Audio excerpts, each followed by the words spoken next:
بسم اللہ الرحمن الرحیم۔ السلام علیکم ورحمۃ اللہ وبرکاتہ۔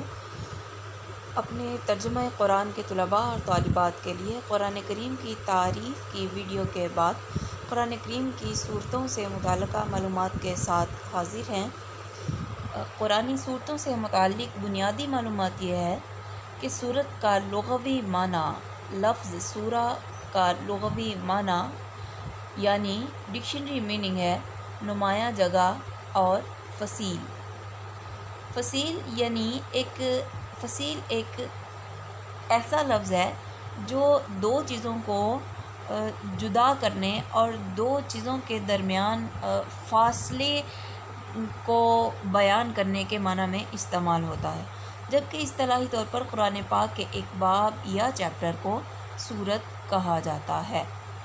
اور قرآن کریم میں کل 114 صورتیں ہیں، جن میں سے 27 صورتیں مکی جبکہ 87 صورتیں مدنی ہیں۔ ان سب صورتوں میں سورہ فاتحہ وہ واحد صورت ہے جو مکی بھی ہے اور مدنی بھی ہے، کیونکہ سورہ فاتحہ وہ واحد صورت ہے جو مکہ شریف میں بھی نازل ہوئی اور مدینہ شریف میں بھی نازل ہوئی، لہٰذا اس صورت کو بیک وقت مکی اور مدنی ہونے کا اعزاز حاصل ہے۔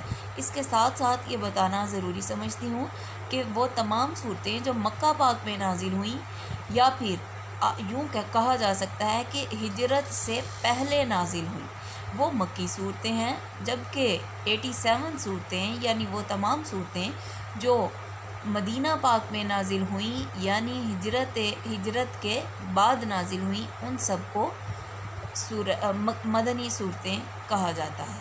جبکہ لفظ سورت کے بارے میں یہ بتانا بہت ضروری سمجھتی ہوں کہ جب لفظ سورہ گول تا کے ساتھ لکھا جائے تو یہ ہمارا عربک رسم الخط ہے، اس میں گول تا کے ساتھ سورت لکھا جاتا ہے، جیسا کہ قرآن کریم میں بھی صورتوں کے نام لکھے ہوئے ہوتے ہیں۔